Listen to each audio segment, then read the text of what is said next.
All right, ladies and gentlemen, you are welcome to another great episode on your favorite political talk show, The Truth with Ben Jokes. Now, I can boldly tell you that of all those who contested the 2023 presidential election, only Peter Obi has maintained and has even improved his fan base. Both Tinubu and Atiku have lost a great percentage of their fan bases. And you know what happened? All those guys emptied themselves into the Obedient family. Many who thought Peter Obi was just about the elections have come to see how genuine and committed he is to seeing this country work. And so they have come on board. Then we have those who, for reasons I can't explain, thought that Tinubu could perform.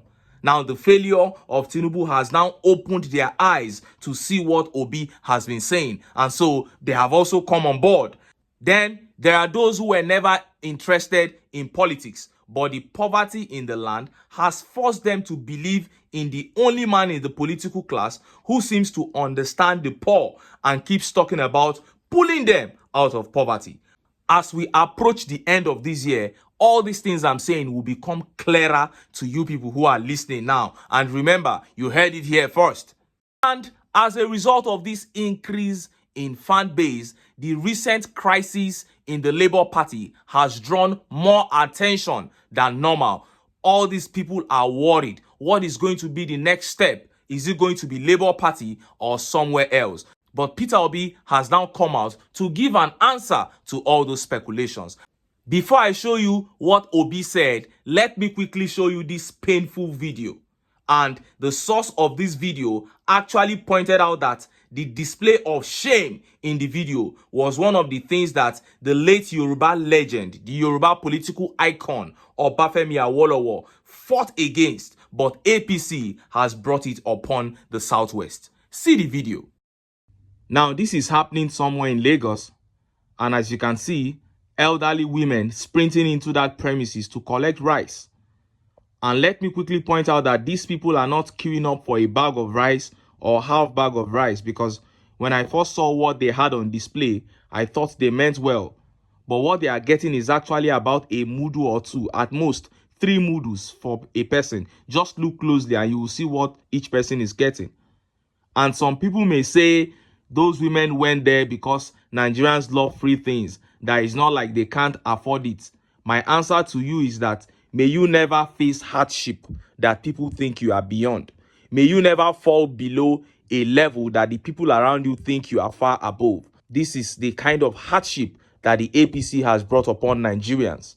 Rice that a bag used to sell for 8,500, 9,000 naira. We didn't used to see anything like this. But now, in Lagos of all places, people have thrown away their dignities just to be able to feed. And look at how Nigerians reacted. Look at some of the tweet reactions. This tweet by Abayomi talking about the Southwest said, "We were the first region that got access to Western education, the only region where education was declared free. Our language lightened up Afrobeat and gave the world a new refined music genre. We were the envy of the country and hope of the black world until APC happened." The APC is trying to totally destroy the Southwest the way they have destroyed Northern Nigeria. And this tweet by Daniel Adebajo says, "What is this exactly? Exactly what is this? Poverty has destroyed Nigeria." And this tweet by Prince Ajibade says, "So sad. This type of untold hardship is happening across the country." And this tweet by Olusholami says, "This is heartbreaking. Water nearly run away my eyes." And this tweet by Victor says, "Almajiranchi culture has made it to the Southwest Nigeria. It started with our dear Lagos. We thought queuing up for 100 naira loaf of bread is the height of it. But this one off me. They will soon start queuing to share grains of corns. This bewitchment must be sorcery." And this tweet here says, "The sad thing about this video is that some of their children are on Twitter defending the politicians based on tribe, while their mothers sprint for tiny portion of food." This is heartbreaking. Nigerians really need to put these tribal sentiments aside. And this tweet here says, "I said for the longest time that APC is a spirit of poverty roaming the country. But some people are happy with that poverty as long as the person in charge is their tribe's person. I have no pity for them. They brought the misfortune they are facing all by themselves. That is not entirely true. So many people from southwest Nigeria voted Peter Obi, and that was why Obi actually won in Lagos. Anytime we make videos like these, we always see people from southwest coming into this comment section to confirm that they actually voted Peter Obi, and many other southwesterners did. And my appeal to Nigerians is that hope should not be totally thrown away. If you believe, like I do, that Obi got the most votes in the last election, then what is left is how to forcefully take what rightfully belongs to us. Peter Obi is already doing a lot of work in northern Nigeria to unite Nigeria in the fight for a new working nation. And the poverty of the Tinubu regime has also gone a long way and will continue to go a long way to unite ordinary Nigerians. You are not the only one pained about the fact that we have a country that isn't working. Many Nigerians are pained as well. And at the appropriate time, we must come together to once again make the right decision at the ballot. Ensure that the agreement of transmission to IREV is followed, and then occupy the streets in the 36 states of the Federation plus the FCT even before announcement is made. That is the way forward. Now, let us look at how Peter Obi gave an answer to the skepticism surrounding where he moves to next, while on his good works touring the country, helping the poor and the downtrodden. Obi this time around digressed a little bit to speak about the crisis in the Labour Party and the way forward. See the video. The majority of Nigerians are suffering, so we need to support those areas in order to be able to live. Obi therefore debunked rumor that he is leaving Labour Party and as well commented on the leadership crisis within the party, saying Labour Party will soon resolve its issues. Never. I only advocated for peace. I'm a man who believes in peace. Labour Party will resolve issues. His family. No family is perfect. He therefore urged Nigerian leaders in and out of leadership positions to listen and work with the masses and feel a bit of their pains. You heard that. As it stands, Obi has no plans of leaving the Labour Party.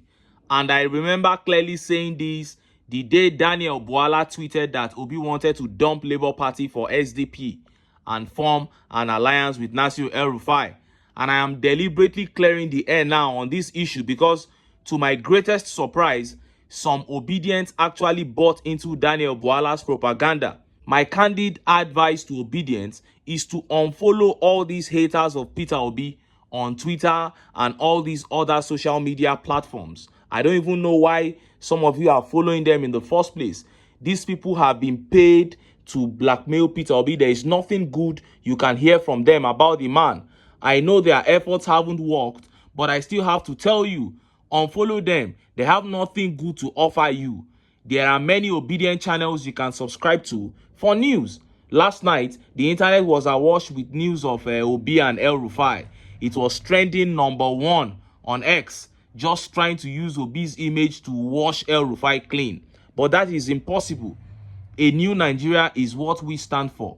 We have no business with those who supported Alhaji Tinubu. Yusuf Datti is a man I am proud of any day as an obedient.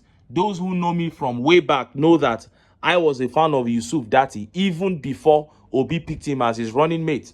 As a matter of fact, the day Yusuf Datti was announced as Obi's running mate, it was one of my friends who is also an obedient who called me on phone and said, have I seen Obi's running mate, the man that I always talk about, Datti?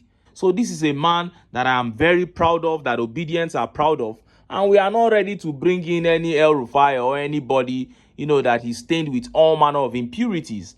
We don't need any other face or any other name on the ticket. That ticket already got the most votes the last time, so we don't need anybody to bring to improve the ticket. What we need is to apply the force that will give us the true result of the election, the force that will give us what people actually voted for, not like the sham that Yakub Mahmood announced. Anyway, make I leave am here.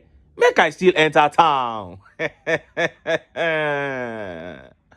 I go get some ogbonge political news wey una go like. Why? Because of una na I dey here. So don't go away. Don't go away.